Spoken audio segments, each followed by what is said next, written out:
Beth, what are you doing? I'm trying to create a sonic boom. Airplanes like the SR-71, once they break the sound barrier, there's this great sonic boom. Well, you can break the sound barrier with a bullwhip. When you hear that crack, that's actually a sonic boom. I'm just not very good at it. Well, can I try? Sure.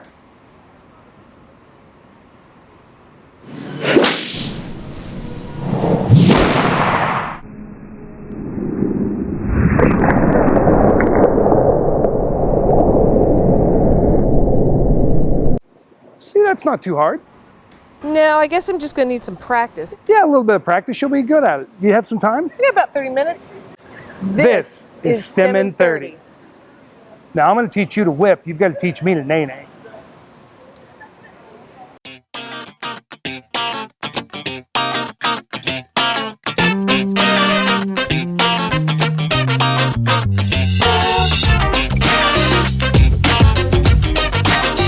Now, I'm not going to do the stinky leg. Please don't.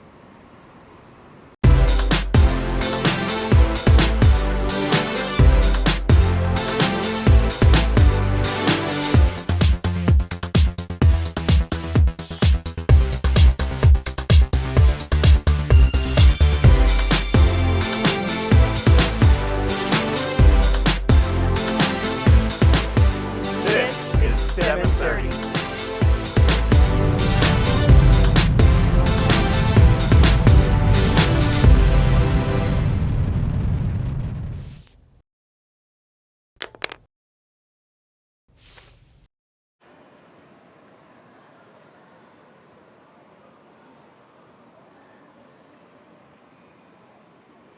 Hi, I'm Beth. And I'm Marty. And we are coming to you live from the Stephen F. Udvar-Hazy Center. Now, to get started today, we'd first like to welcome our in-house audience, which is Farmwell Station Middle School. These guys have some great questions prepared to ask our experts today, and this is where we need you, our viewers at home, to submit questions as well. Submit them online. We have an expert standing by, ready to answer those questions, and some of them we might even use on the show. Now, this museum is incredible. Here we can house objects that are too large for the downtown museum, objects like the Concorde and the Enola Gay and the Space Shuttle Discovery, which actually launched the Hubble Space Telescope into low Earth orbit. But today we'll be talking about the Lockheed Martin SR-71 Blackbird. This plane is amazing. Made mostly of titanium, it is so cool. This is actually an SR-71 toy that I had when I was a kid, and I used to play with it all the time. To get a chance to be close to this plane is really, really cool. Now, recently, Beth and I had a chance to talk with one of the pilots, Colonel Buzz Carpenter, and listen to some of his memories about flying this exact plane. Let's hear what he had to say. I'm joined today by Buzz Carpenter, who's a docent here at the Udvar-Hazy Center, but also flew the SR-71. Thank you so much for joining us today. Beth, it's my pleasure to be here. Now, would you tell me a little bit, how were you recruited to fly the SR-71? Beth, it's an interesting story. I graduated from the Air Force Academy in 1967, and one of the Blackbirds flew by for our graduation ceremonies. And I'd seen the airplane earlier when I was doing kind of a cadet internship at Edwards Air Force Base, but I really never expected to fly the airplane. On my way to Vietnam, and I'm flying tactical reconnaissance, RF-4s, I met a Colonel Jerry O'Malley. It turns out he flew the first operational mission in the SR-71 out of Okinawa, Japan, and I would later serve under him. And he kind of told me, he said, "You're the kind of guy I think we're looking for, but you're way too young and you don't have enough flying hours." So I became stationed at Okinawa, Japan, and flew as much as I possibly could. You had to be a volunteer, so you submitted an application to Beale Air Force Base in Northern California, and you included your personnel record, your medical record, and your flight record. And you hoped as they reviewed it, they would find something interesting and that they would call you back for a week-long evaluation. So I was called back. I was delighted. The first 2 days were an astronaut's physical. Wow. Then you had a series of interviews, and then as a pilot, I had to fly with 2 or 3 of the current SR-71 pilots in the companion trainer, the T-38, to see how I handled the airplane. I left at the end of the week. The wing commander said, everything looks okay. you know, we'll get back with you. And about 4 months later, I received a telegram in Japan in December of 74 that I would be coming to Beale in July 75 and start training in this airplane. Yeah, I have a funny question. How did you heat up your lunch in this? You could heat up your lunch if you want, because it looked like a tube of toothpaste. And you put on, actually I have it in my pocket, a tube like this. You screwed it on, you broke the seal, and then you could hold this whole thing against the window, because my window was about 580 degrees because of the way the airplane heated. So that was one way, if you had a meal, that you could heat it actually in the cockpit. When you think of all the missions you flew, what's one that stands out? Which was one of your favorite ones? In March of 79, it's almost like the news today. The Saudi Arabians and the Yemenis were fighting along with some of the others, and the satellites were not in the right position. So it was the first time the British or any Europeans allowed us to fly out of Europe into the Middle East and come back there. So this is probably the most memorable mission. And President Carter monitored the mission the whole way. Okay. The interesting thing is the French wouldn't let us overfly. So instead of flying out of England and cutting across France into the Mediterranean, I had to fly around Portugal and Spain. So it ended up being 9 hours and 45 minutes and 5 sets of refuelings. And 2 of the sets of tankers came out of Egypt. They looked like regular tankers, so the Egyptians were not aware of exactly what we were doing, collecting the information. Now, I understand there's an origin story that these things were called Habu. That's correct. They were first flown, the A-12, which was a single-seat CIA predecessor. They built beautiful facilities at Kadena Air Base on the island of Okinawa in Japan. When the Japanese saw this airplane, when it takes off, it's black. It takes off rather steeply. It looks like almost like a cobra. They have a native snake on the island that's very poisonous that's called a habu. So the Japanese started calling this airplane the Habu. The name stuck because the Air Force never came up with a different name to it, other than calling it the Blackbird. We call it the Blackbird, right? Exactly. Thank you so much for joining us today. I am delighted to be here. We're now joined by Dr. Lane Karafantis, a curator here at the National Air and Space Museum. Thanks so much for talking with us today. Glad to be here. Now, the SR-71 wasn't necessarily the first spy plane. There were a few predecessors to it, right? That's true. In the post-war years, the CIA wanted to find a way to take pictures over the Soviet Union to see what sort of air defense systems they had, what sort of planes they were building. And so one of the designers at Lockheed created the U-2, which was a very high-flying reconnaissance aircraft. Now, unfortunately, the U-2 flew very slowly, so there was a high probability it would get shot down, and one eventually did. So before the U-2's tour was even fully over, the division at Lockheed was already trying to come up with a design for a plane that would both be high-flying and very, very fast. And this one definitely fits that bill as very, very fast. Now, Kelly Johnson was instrumental in getting this off the ground. Can you tell us about him? Yeah, Kelly Johnson was one of the lead designers at Skunk Works, which was a division of Lockheed, and he was responsible for designing the P-80, the U-2, the SR-71, and a number of other very, very famous planes. Awesome. Well, you ready to take some questions? Sure. All right, let's start with a video question. My name is Noah, and my question is, how many SR-71 Blackbirds failed in the making, and what was the hardest piece of technology to make or obtain? Yeah, great. I wouldn't say that any of the Blackbirds were failures. There were a few that were lost in test flights, but there were 32 Blackbirds made, and they were all fired at thousands and thousands of times, and not one was lost to enemy fire over the years. As far as the really difficult technologies that we're able to make or obtain, almost every component of this aircraft was innovated. And so you can talk about the titanium that was used, the cameras, almost every aspect of this craft was difficult and innovative. Wow. All right, how about an online question? How long does it take the SR-71 to accelerate to top speed, Mach 3? That's a great question. Actually, the Blackbird will accelerate to about 200 miles per hour before it takes off of the runway, and then after 7 minutes or so, it needs to be immediately refueled. It gets up to about 35,000 feet and it is refueled. And then after 20 minutes or so, it will accelerate from 350 miles per hour to more than Mach 3. Wow, that's incredible. All right, we've got an audience question next. Are there plans to make a new and improved Blackbird? If so, what would they change? Any plans for a new and improved Blackbird? Oh, that's a really good question. Actually, Lockheed is trying to propose a follow-up to the SR-71, which would be called the SR-72. Even though it would be a really altogether different craft, it would be just as large as the SR-71, but it would be unmanned, and it would also go even faster than this plane already goes. It would be going hypersonic, which is faster than Mach 6. Wow, that's unbelievable. Now, if you can actually find SR-71s and A-12s around the country at different museums, we encourage you to look around and find a museum that has one, because this plane is super cool. Now, recently I had a chance to talk with one of the pilots, Buzz Carpenter, and we walked around the plane, and we started out by looking at the cameras and the nose of this plane. Check this out.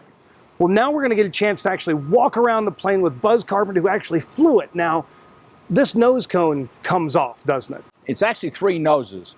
There's a training nose that looks like the nose you see there. The radar nose has a similar external view, and if the optical camera was in, we called it the country's camera because it took a picture 72 miles wide, there was a big glass window that came along the hole from either side of the nose that the camera fit into. Now, 4 bolts held this on? Only 4 bolts held the nose on because the air pressure as you're flying along is keeping the nose very firmly in place, and the 4 bolts is all they required, which made it easier on the ground for them to swap out noses if the mission was changed. Now tell me about the camera that would be on board here. There was a little bit of film in there, right? The camera in the nose, which took that picture 72 miles wide, the film itself was 5 inches wide, 2 miles long.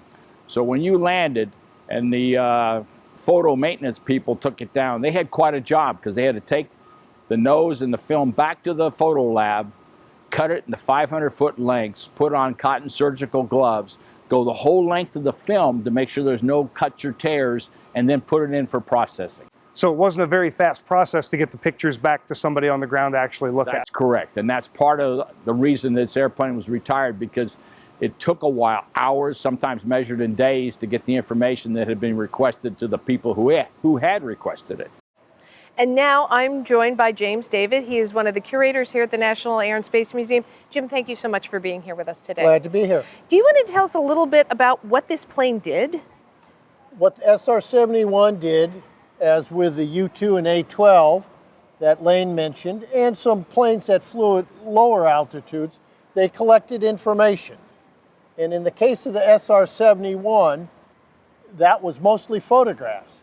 Very, very important for our military to photograph areas of the world, and not just do it once, but to do it repeatedly. For example, airfields. Where are in enemy's airfields? What planes are on them? What sort of defensive weapons do they have around them? So those are the kind of things that the SR-71 and these other aircraft photographed. Now, Buzz mentioned that there was a radar and a camera. Why would you need a camera on a plane that, or why would you need a radar on a plane that was taking photos? Well, the nose of the SR-71 carried either a camera or a radar imager. And there was a separate camera that flew on all SR-71s further back on the fuselage. But the advantage of radar over an ordinary camera is that a radar can capture an image at night or in bad weather. The cameras can operate at night or in bad weather, but all they're taking pictures of are cloud cover or the blackness of the earth with the electric lights of a few towns. And that's not the kind of information that the people who run the program want to get. Now, these were not digital images, so Correct. This is a piece of film, so we would put this film in and it would have to come back and be processed. And once it's processed, then what happens? Well, just let me say, Beth, that this is 70 millimeter film, which the cameras towards the rear of the plane used. When they flew a camera in the nose of the plane, they flew film of 5 inches width. But once the film came back and was developed, and a lot of people don't understand film today because very, very few people use it. Everybody has digital cameras. But it has to be developed, and then as Buzz said, it was cut into sections, and then highly trained men and women looked at it on various pieces of equipment, including light tables. And they went through these long rolls of film looking for airfields and naval bases and missile complexes and new roads in the jungle and all sorts of things like that. So this wasn't an easy job. It was not by any means, and it was complicated because some countries tried to camouflage their activities. Okay. And so the analysts had to determine when that was going on. Well, this looks like just an ordinary forest, but we have a couple roads going into it, and maybe there's some hidden activity there. Okay, Jim, do you want to take some questions? Certainly. Okay, let's start with the video question. My name is Felix, and my question is, how is the stealth technology in the SR-71 used in today's aircraft? Well, the SR-71 was not a stealth aircraft. It incorporated some early stealth features to cut down on the radar cross-section and make it less detectable by countries we were flying over. But today we have completely stealth aircraft, the F-117 fighter and 2 bombers. But the SR-71 was a stepping stone in the development of that technology for those completely stealth aircraft. Let's take an online question. What was a normal mission like? All missions, SR-71 or any other aircraft that collected intelligence for that matter, was highly planned. And they did not want to fly around surface-to-air missile sites and things like that. But at the same time, the aircraft and the crew was tasked with photographing certain targets on Earth. So they were highly planned, and of course, in part, they were dependent on weather. And so if everything was a go, weather-wise and so on and so forth, the mission would take place. And as Buzz said, some of the missions were 9, 10, 11 hours long. Wow. We have an audience question. What's your question? Was the SR-71 kept a secret from other countries? And if so, how was it done? The SR-71 was not kept a secret from other countries. The world knew about it actually beginning in 1964. They knew about the plane, but the individual missions or flights were highly secret because you didn't want to tell the countries you were flying over that we'd be flying over at 10 o'clock local time tomorrow morning, and then they could get their defenses ready. Now, some countries knew they were being overflown because they had radars on the ground and things like that, but you never give advance warning of that. But the world knew about the existence of the airplane. Now, Jim, you went over how much work it was to look at these photographs, and we've got a couple, and Marty is with some students, and they are actually taking a look at some photos. So Marty, do you want to tell us what's going on? Terrific. Sure, Beth. So we've got a couple of images here. You guys go ahead and start looking at these. These are images similar to what might have been brought back by an SR-71. And these guys are no longer students, they are analysts. They are looking at these images, seeing what they find. So, Caitlin, what do you see on this image? I think that this is an airfield. Okay. You got an airfield. What did you notice over here? Rivers, mountains, maybe some land over there. Okay, great. So you guys found some really interesting geographic features, but then Kaylin jumped right in and found an airfield. And that's exactly what we're looking for. We're looking for targets of military importance to see what other countries are doing with either airfields or even ports to look for submarines, all kinds of different things. You guys did a really nice job being analysts on this. Now, I want you to help me with this. Okay, so what we've got here is a metal sphere and a metal ring. Now, do those two fit together? Yeah, so the sphere goes right through the ring, and we're gonna start heating this sphere up to see what happens to it. So let's go ahead and turn this on, go ahead and hold that right over there. All right, so we're getting all warmed up here. Beth, what's going on over with you? Well, I'm now joined by titanium expert Stan Siegel. Thank you so much for being here today. It's my pleasure, Beth. Stan, why was titanium a good choice as the metal for the SR-71? Well, we've seen that the mission is very difficult. The metal that we choose has to be very light to get to these heights. It has to be very strong at these speeds, and also there's a lot of heating occurring, so it has to have good strength at high temperatures. So in looking at it, there were 3 choices, and I have these choices here. I have aluminum, titanium, and steel. Now there are 2 common things about what I have in front of me here. First of all, the diameters are all the same, right? The other thing that's the same, they all weigh the same. So look at that. If you're going to build an aircraft, this is aluminum. Wouldn't this be the logical material to use? However, this plane, the skin is over 500 Fahrenheit. And aluminum is not really good over 250. It gets too soft. So that limits the use of this to lower speeds like Mach 2.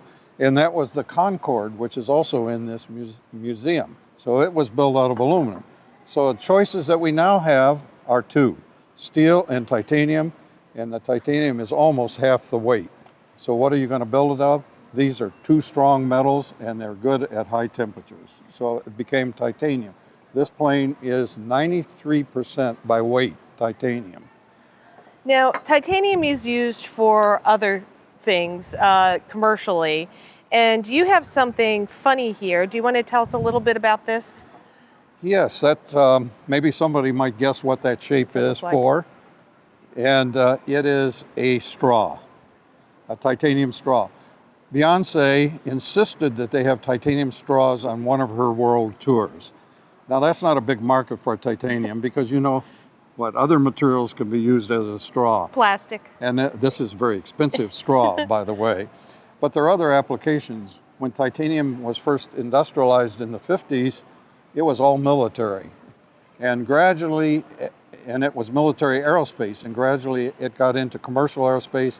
And today, about 50% of all the titanium is used in aerospace applications. Now that leaves another 50% for other new applications, and that includes the chemical industry and heat exchangers and vessels for production of many different types of chemicals like chlorine. But there's also some consumer applications which are sort of interesting, which include this, but that's very minor. But titanium, maybe you've heard of golf club heads of titanium, and it's used as exhaust on motorcycles. And probably more important is what's used in the body, because titanium has excellent corrosion resistance, and it likes the body. And as a result, knee replacements, hip replacements, and also structures replacing bones in the body are now usually titanium. So there are better applications than drinking straws. That's right. Okay. Well, Buzz and Marty, as they were walking around, noticed something interesting on the SR-71 skin. Let's see what they found out. Well, we've moved a lot closer to the plane, and as you get closer, you can see there are some pretty significant gaps here. Can you tell us about those? Because of the heating on the airplane, an average temperature over 600 degrees, overhead here, this is the most significant gap. The airplane grows 3 to 4 inches in length, and this particular gap here can expand anywhere from 1 to 2 inches to account for the heating that the titanium metal goes through as the airplane goes into cruise. There's a couple other expansion joints on the airplane, but this is the most significant one. And the airplane grows 1 to 2 inches in width also because of the heating. Inside the engine, because heated the core of the engine to 2,000 degrees and the afterburner to 3,200 degrees, the engine actually grows 6 inches in length and a couple inches in width to accommodate this tremendous heating that it sustains for an hour and a half at a time. How hot would the outside of the plane get? The outside of the airplane, the coolest part was about 450 degrees. The hottest part of the exterior of the airplane was over 1,200 degrees. All right, well, Caitlin's been heating this up. Caitlin, now see if that'll fit back through. It won't fit back through. That's the thing called thermal expansion. Stan, can you tell us what's going on there? Yes, I'd like to. All metals will expand if we heat it from room temperature. And as we go to higher and higher temperatures, it expands more. And there's a coefficient of thermal expansion where we can, for each metal, and it's slightly different, and we can calculate exactly what the change that occurs if we know the temperature that's there. Great. Now, Caitlin, dunk that in the water and see what happens. All right, now let's see if it'll fit through the ring now. Fits back through. That metal's cooled back down and it's gone back to its original shape. Really nice job. Well, Stan, you ready to take a couple questions? We'll try. All right, let's start with an online question. What parts of the SR-71 are made from titanium? Well, basically, as I indicated earlier, it's 93% of the airframe. And so that's most of the airplane. Also, what's sort of interesting, we have talked about the engine made by Pratt & Whitney. About 7% of that engine is titanium. Current engines are closer to 30% titanium. Wow. All right, well, let's head back over to Beth and Jim and Lane. Now, that's all the time we have for today. I want to thank you all for being here. I also want to thank the International Titanium Association. And if you're looking forward to our next STEM in 30, you should check this out. I'm Beth Wilson. I'm one of the hosts of STEM in 30. Did you know that the National Air and Space Museum actually has an artifact on Mars? There's no museum on Mars? Actually, the museum and the Red Planet have a really long history together. It was a signal sent from Mars that triggered the ribbon cutting that opened the museum in 1976. Later, NASA transferred ownership of the Viking lander to us, so we actually have an artifact on Mars. This one here in the museum is a Viking lander test article. If you want to learn more about what's roving around on the Red Planet, be sure to check out the next STEM in 30. Yeah. Now, if you enjoyed our interview with Buzz Carpenter, there's a longer one that you can find on our website. Be sure to check that out, and we hope to see you soon.